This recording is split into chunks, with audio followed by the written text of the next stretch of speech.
Jumpa lagi dengan Sekolah Minggu pada pagi hari ini. Bagaimana nih kabar kalian semua? Saya harap dengan keadaan baik dan sehat ya.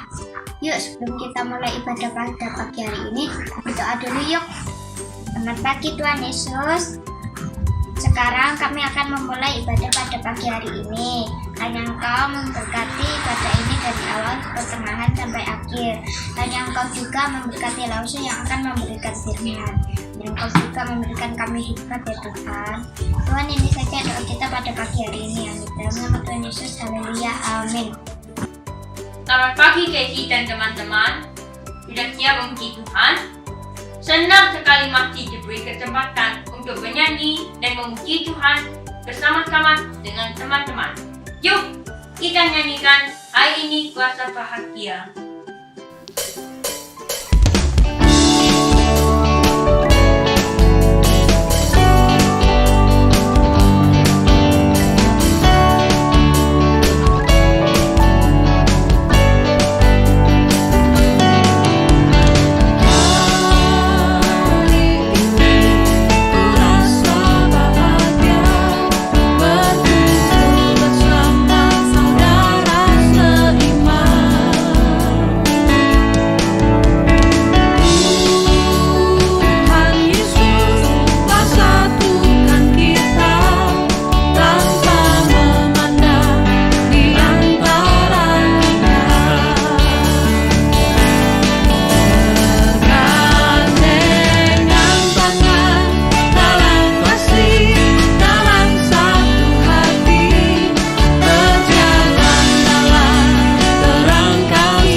bersyukur masih bisa beribadat dan memuji Tuhan. Banyak orang di luar sana yang tidak seberuntung kita loh. Jadi, tetap semangat memuji Tuhan ya. Yuk kita lanjutkan lagu berikutnya. Silakan. Hai teman-teman semua, nama saya Kristo. Teman-teman pasti pernah punya masalah kan? Kristo yakin bahwa teman-teman pasti pernah merasa sedih dan pernah mengalami masalah. Jika teman-teman mengalami masalah dan tidak tahu mau menceritakannya kepada siapa, ingatlah selalu teman-teman bahwa ada Tuhan yang kita bisa ceritakan masalah kita lewat doa, dan Tuhan pasti akan menjawab doa kita. Sekarang, mari teman-teman kita bagi berdiri dan menyanyikan lagu Ada Satu Sobatku.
Ini kita diingatkan bahwa Tuhan selalu ada di dalam hati kita. Jika kita mempunyai masalah, jangan ragu untuk berdoa kepada Tuhan, dan Tuhan pasti akan menjawab doa kita. Iya, benar itu Kristo. Kasih Tuhan sangat besar untuk kita. Oleh karena itu, saat kita punya masalah, kita dapat mengandalkan Tuhan untuk menolong kita. Yuk teman-teman, masih dengan bangkit berdiri, kita mau menyanyikan Yesus itulah satu-satunya.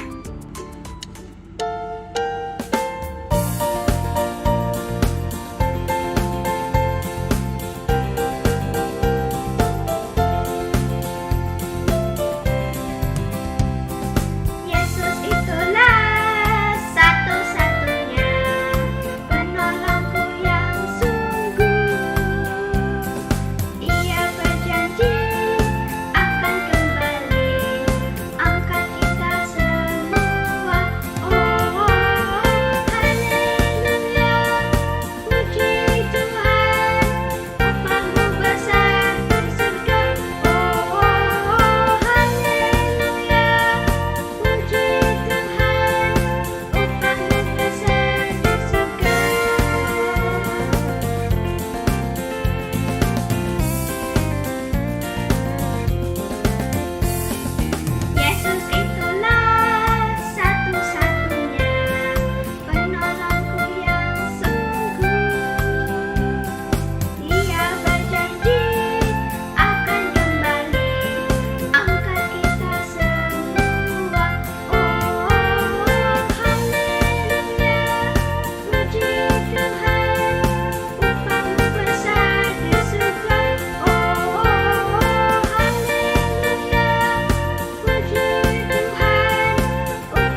memuji Tuhan bersama. Sekarang tiba waktunya kita akan mendengarkan firman Tuhan. See you next week teman-teman. God bless you. Bye.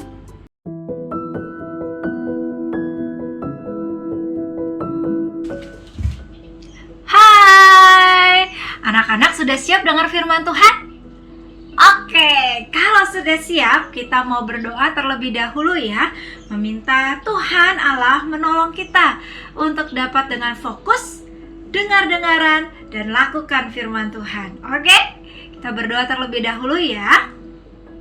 Terima kasih Tuhan untuk hari ini kami boleh bersama-sama datang kembali dalam ibadah kami. Tuhan yang kiranya memberkati segala pujian yang kami sudah nyanyikan, doa yang kami naikkan, dan firman Tuhan yang akan kami dengarkan.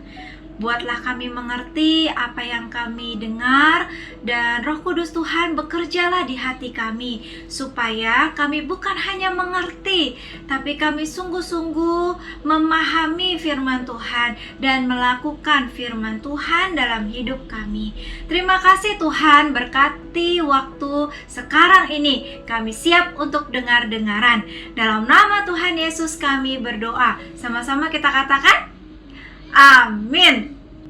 Nah, anak-anak di rumah, hari ini kita kedapatan kiriman. Oh, kiriman apa ya?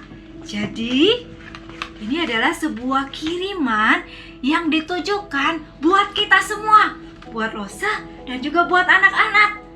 Katanya sih, di dalam tas ini ada 3 buah pesan khusus yang diminta untuk kita membacanya dengan sungguh-sungguh, kemudian mengingatnya dan melakukannya dengan sungguh-sungguh. Dan kalian tahu, pesan yang diberikan ini juga harus dilakukan dengan rinci. Kalian tahu nggak apa sih arti itu rinci? Rinci itu berarti detail, dengan jelas, dengan lengkap. Itulah rinci. Jadi, tadi apa? Kita diminta untuk membaca dengan rinci dan melakukannya dengan rinci. Pesannya apa ya? Kita buka ya. Ada 3 anak-anak. Saya lihat. Kelihatan? Oh, benar. Ada 3. Kita lihat ya.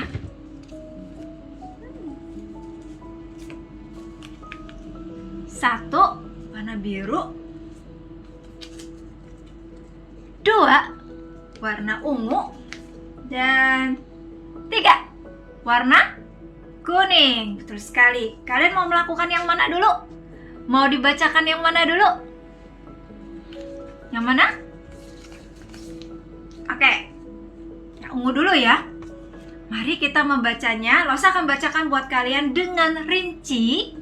Kemudian dengarkan baik-baik anak-anak di rumah, dan kita sama-sama punya tugas yang sama. Selain membacanya, lalu mengingatnya, dan kita harus melakukannya dengan rinci. Jangan ada yang salah, oke?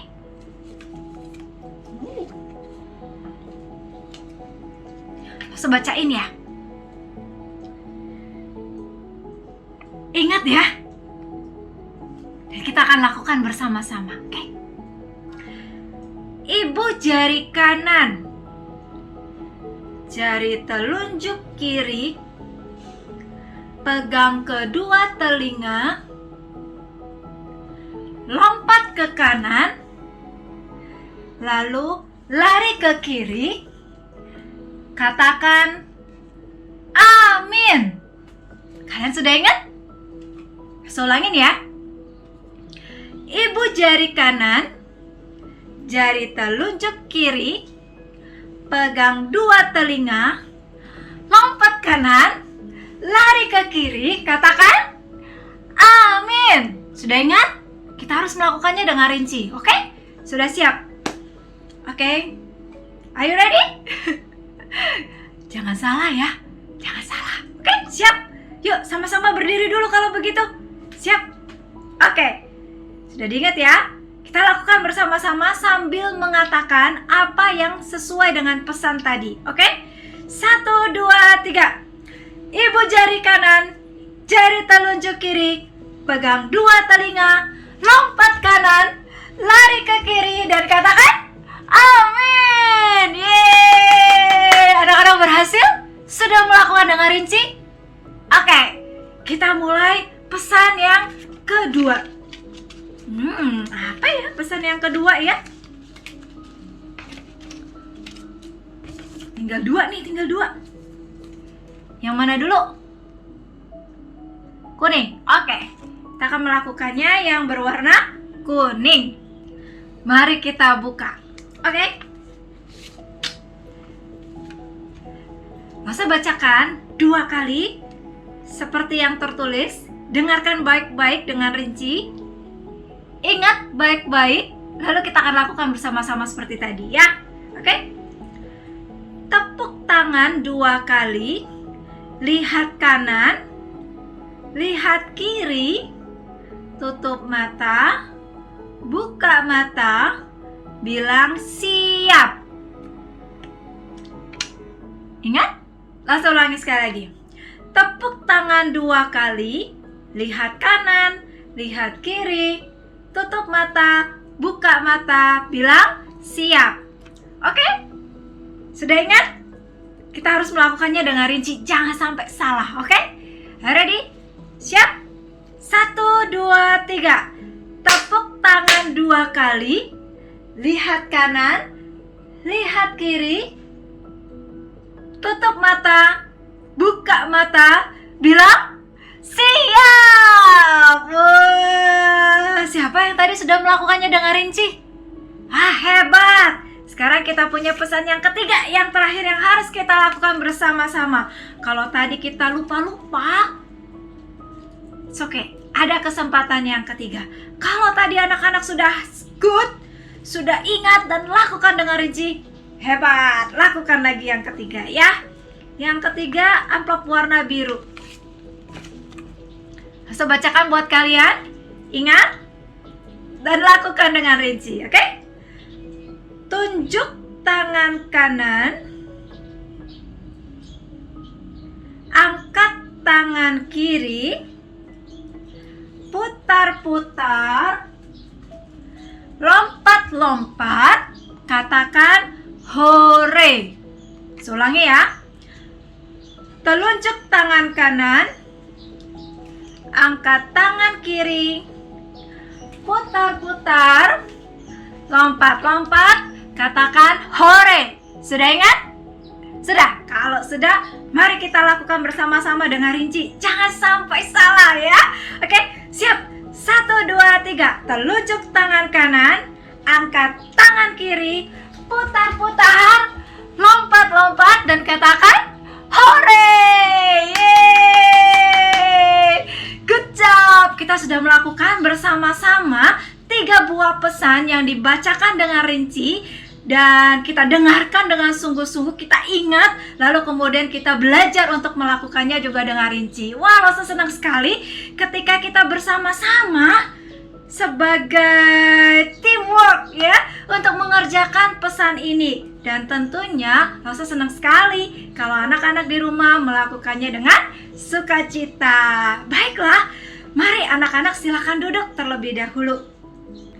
Nah, anak-anak di rumah, Rosa tuh jadi teringat ya dengan beberapa bagian dari Alkitab yang dimana di dalam bagian tersebut diceritakan mulai dari Keluaran pasalnya yang ke-25 sampai dengan Keluaran pasalnya yang ke-40. Di situ Tuhan Allah memberikan dengan rinci perintah kepada Musa di atas Gunung Sinai yang untuk dibacakan, diberitahukan kepada bangsa Israel untuk mereka lakukan. Dan Tuhan Allah juga mau bangsa Israel melakukan semua yang Tuhan perintahkan dengan rinci. Nah, kira-kira apa ya yang Tuhan Allah perintahkan kepada bangsa Israel? Yuk kita simak ceritanya dalam video berikut ini. Bangsa Israel telah menerima 10 perintah Allah melalui Musa yang naik ke atas Gunung Sinai. Di atas Gunung Sinai jugalah kitab Keluaran pasal 25-40 memberitahu kita bahwa Allah memberikan perintah secara rinci, jelas kepada Musa dan bangsa Israel untuk membangun kemah suci, membuat sebuah tempat di mana Tuhan Allah dapat tinggal bersama bangsa Israel. Kenapa Tuhan Allah memerintahkan mereka untuk membuat kemah suci?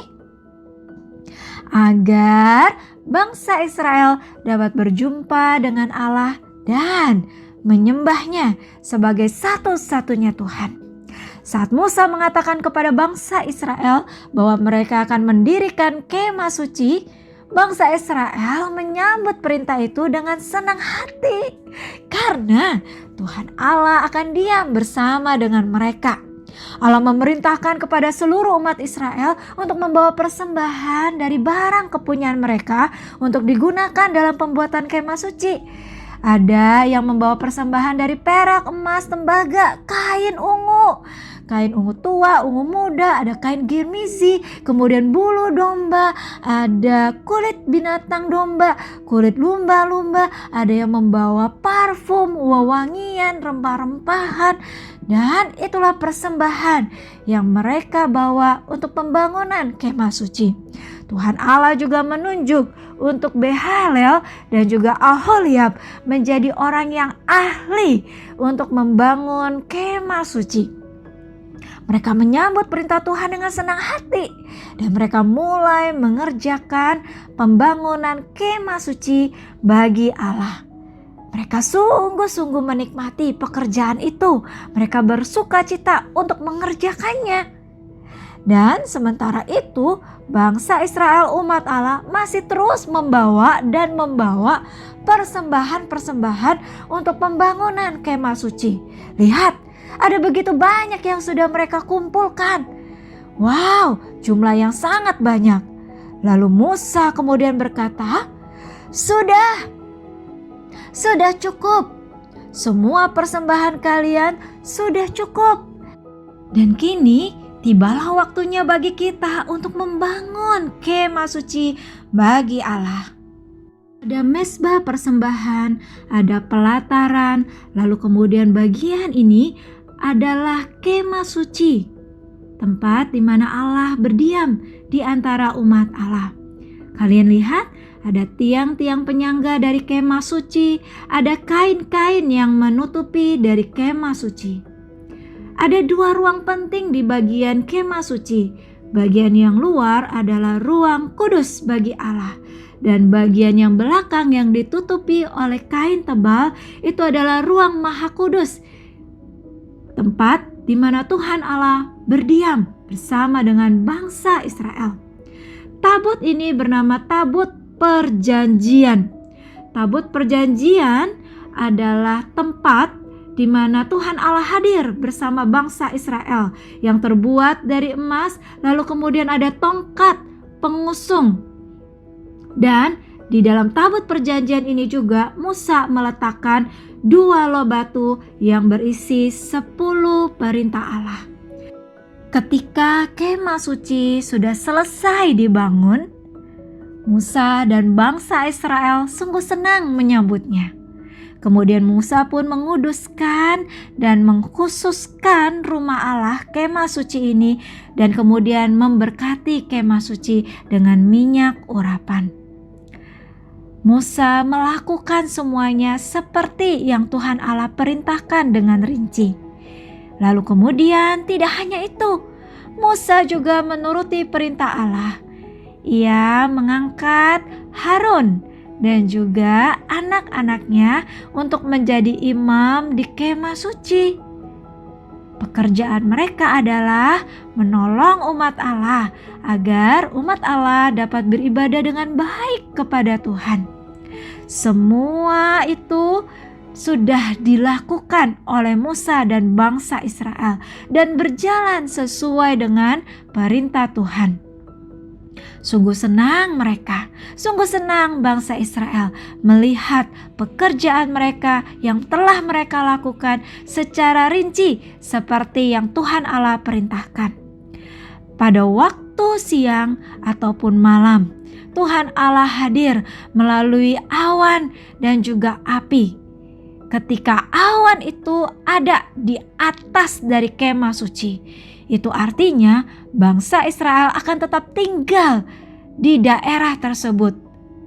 Namun, jika awan itu menghilang, awan itu pergi, itu berarti bangsa Israel dengan kemah suci akan dibongkar dan mengikuti pimpinan Tuhan, dan mereka akan kembali membangun kemah suci, tempat di mana Tuhan Allah menunjukkan kepada mereka. Kemah suci telah selesai dibangun. Dan sungguh bangsa Israel, umat Allah, ketika melihat semuanya itu, mereka sungguh dapat melihat kemuliaan Allah ada dan tinggal bersama-sama dengan mereka. Wow, keren ya? Kemah suci sudah berhasil dibuat oleh bangsa Israel dengan rinci seperti yang telah Tuhan Allah perintahkan. Luar biasa yang mereka lakukan. Namun anak-anak, tahukah kalian? Ada satu masalah yang cukup serius. Ketika mereka sudah berhasil membangun kemah suci adalah tempat kediaman Allah. Kemah suci adalah tempat di mana Allah bertahta, dan itu adalah tempat yang kudus karena mereka harus berjumpa dengan Allah yang kudus. Sedangkan bangsa Israel, mereka adalah orang berdosa, bukan? Mereka adalah orang-orang yang penuh dengan kejahatan. Bagaimana mungkin mereka, orang Israel yang sering berbuat dosa? Kamu ingat cerita bagaimana mereka pernah merasa kecewa kepada Musa, kepada Tuhan Allah. Mereka pernah mengeluh kepada Tuhan Allah karena tidak ada minum. Mereka pernah juga mengeluh kepada Allah ketika mereka tidak mendapatkan makanan yang cukup. Mereka pernah juga marah kepada Musa. Mereka masih banyak hal-hal yang lain yang sering kali orang Israel lakukan, perbuatan dosa. Bagaimana caranya orang Israel yang berdosa bisa datang berjumpa dengan Allah yang kudus? Ini sebuah masalah yang serius, bukan? Ya, kemah suci sih sudah dibangun, Allah sih bisa berdiam di kemah suci, tapi orang Israel orang berdosa. Gimana pantas bisa ketemu dengan Tuhan Allah yang suci? Rasanya sulit, bukan?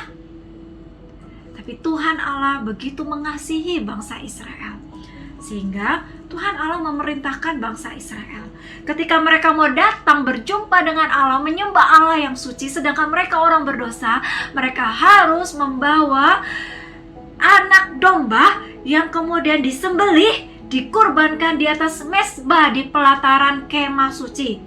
Pada waktu anak domba itu dibawa ke mezbah, dikorbankan, kan mengeluarkan darah, lalu dibakar, gitu ya, sebagai persembahan, sebagai bentuk simbol bahwa darah anak domba itulah yang kemudian menggantikan dosanya manusia. Dihapuskan dosanya manusia orang Israel tadi. Sehingga ketika mereka sudah memberikan kurban, darah itu sudah tercurah, mereka yang dosa-dosanya tadi banyak dianggap sudah dihapuskan, sudah ditebus oleh darah anak domba yang sudah dikorbankan. Sehingga orang Israel dapat berjumpa dengan Allah di kemah suci, menyembah Tuhan Allah. Lalu bagaimana dengan kita? Masalah kita mirip, bukan, dengan bangsa Israel? Kita juga sama. Kita adalah orang berdosa yang punya banyak sekali dosa dan kejahatan. Kita suka marah, kita membantah, kita mengejek, Kita pernah berbohong, kita sering tidak taat kepada orang tua, kita malas, tidak fokus belajar. Wah, masih banyak hal-hal yang lain yang juga adalah dosa-dosa yang sering kita lakukan. Dan kita apakah bisa berjumpa dengan Allah? Apakah kalau kita mau berjumpa dengan Allah sama seperti bangsa Israel, kita harus membawa anak domba untuk dikurbankan? Anak-anak yang dikasih Tuhan, sama seperti Tuhan Allah telah mengasihi bangsa Israel pada zaman itu, Tuhan Allah yang sama, yang kudus itu tetap mengasihi kita. Tuhan Allah memberikan kita jalan keluar supaya kita bisa datang kepada Tuhan Allah, supaya kita datang untuk menyembahnya. Bagaimana caranya? Saya bacakan beberapa ayat penting yang harus kita ingat baik-baik berkaitan dengan pelajaran kita hari ini. Saya bacakan dari 1 Petrus pasal yang pertama ayat yang ke-18 sampai 19. Firman Tuhan berkata demikian.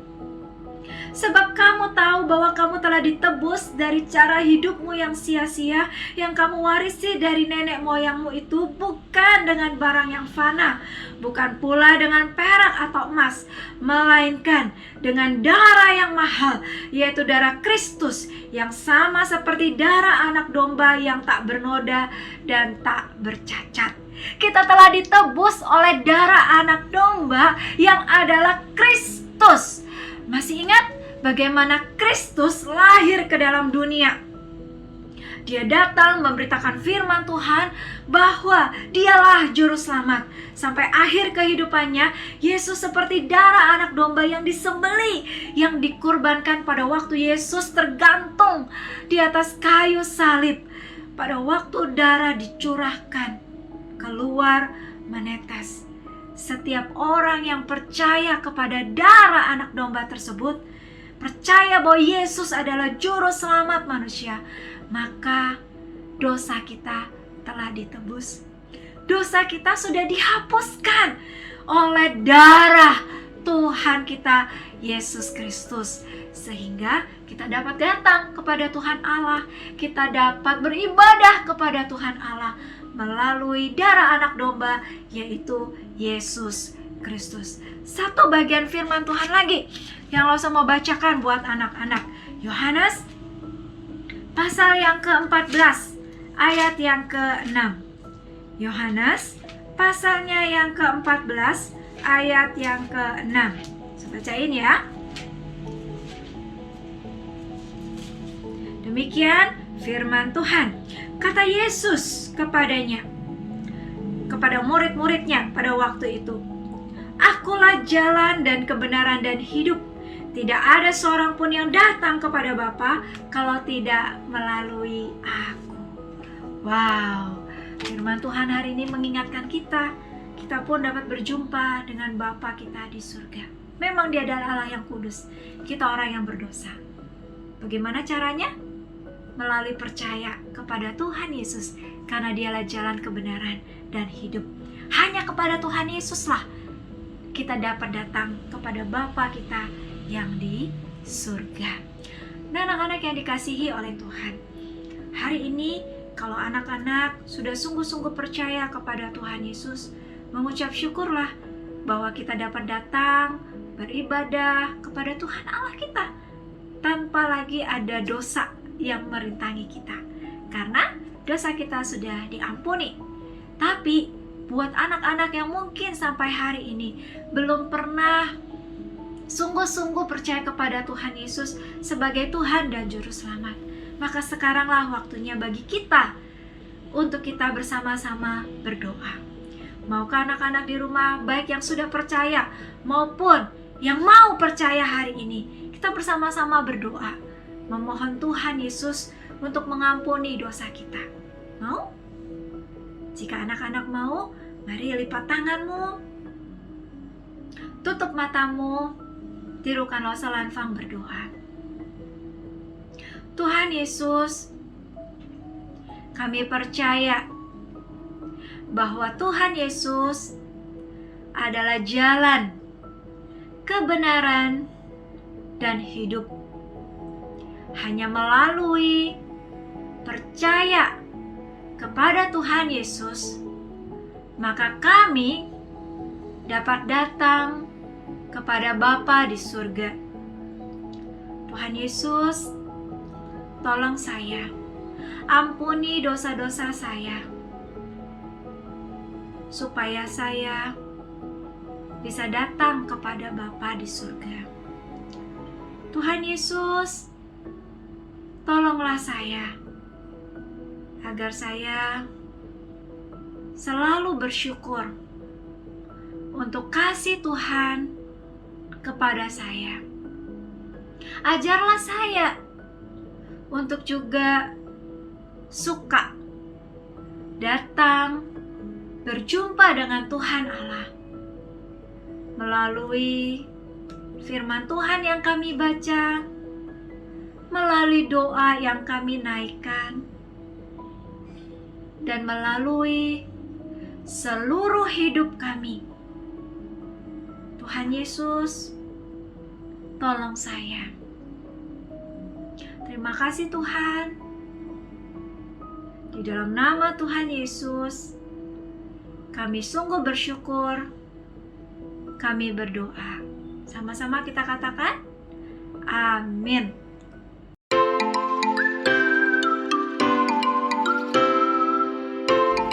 Demikianlah firman Tuhan yang kita sudah dengarkan bersama-sama. Kita akan bersama-sama mengerjakan aktivitas untuk mengingatkan kita cerita hari ini.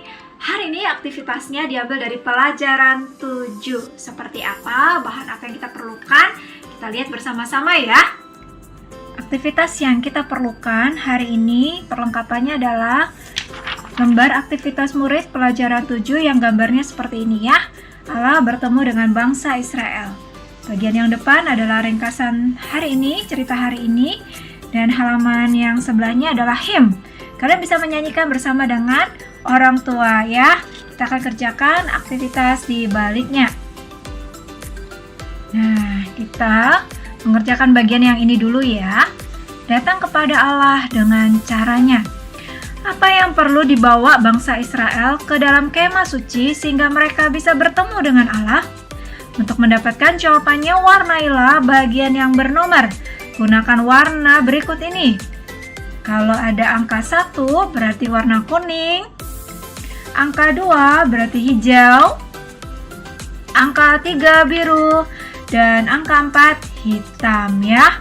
Jadi nanti anak-anak di sini akan melihat beberapa angka ya, sesuaikan ya. Jadi kalau angka 1 kuning, angka 2 hijau, angka 3 biru, angka 4 hitam. Kita coba ya. Yang di sini adalah angka 1. Berarti kita akan mewarnai dengan warna, betul sekali, kuning. Oke. Selanjutnya, di sini kita lihat ada warna apa? Angka apa? 3. Oke, angka 3 tadi warna biru. Oke, berarti di sini kita akan mewarnai dengan warna biru. Jika anak-anak melakukan sesuai dengan instruksi, anak-anak pasti akan dapat melihat ada gambar hal yang dibawa oleh bangsa Israel ketika mereka akan berjumpa dengan Allah di kemah suci. Nah, jadi anak-anak harus mewarnai ini dulu supaya anak-anak bisa menemukan gambar yang tersembunyi ya. Demikian seterusnya, anak-anak silakan mengerjakan dan kalian akan menemukan apa sih yang dibawa oleh bangsa Israel agar mereka dapat berjumpa dengan Allah. Dan aktivitas selanjutnya bagian yang ini. Bagaimana kita, kalau tadi adalah orang Israel, sekarang kita datang kepada Allah. Lihatlah Yohanes 14 ayat 6 dalam Alkitabmu dan isilah bagian kosong pada ayat di bawah ini. Jadi silakan buka Yohanes pasal 14 ayat 6. Di sini ada kata-kata yang hilang ya. Kata-kata yang kosong. Nah, anak-anak diminta untuk mengisinya. Sudah ada clue-nya. Ada jalan, kebenaran, ada hidup, ada Bapa. Jadi, di antara yang kosong ini anak-anak dapat mengisi dengan clue yang ada di atas. Tapi jangan lupa ya, baca dulu Yohanes 14 ayat 6. supaya dengan tepat anak-anak dapat mengisi jawabannya. Nah, demikian saja aktivitas kita hari ini.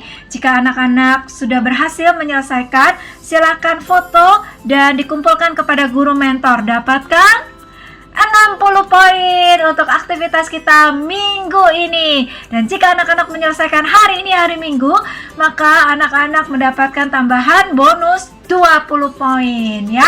Ditunggu sampai hari Rabu. Demikian saja. Tuhan Yesus memberkati kita. Bye-bye. Demikianlah ibadah kita hari ini. Kiranya ibadah kita hari ini boleh menyenangkan hati Tuhan kita Yesus Kristus. Baik ketika kita sedang memuji Tuhan, ketika kita sudah berdoa, ketika kita sama-sama dengar firman, ketika kita melakukan aktivitas, biarlah semuanya itu mendatangkan sukacita di hati Tuhan dan juga di hati kita tentunya ya. Baiklah, kita akan mengakhiri ibadah kita hari ini. Lalu sekarang mengajak kita untuk sama-sama berdiri. Kita akan mengembalikan segala pujian, segala hormat kita kepada Tuhan Yesus dengan menyanyikan sebuah lagu To God Be the Glory.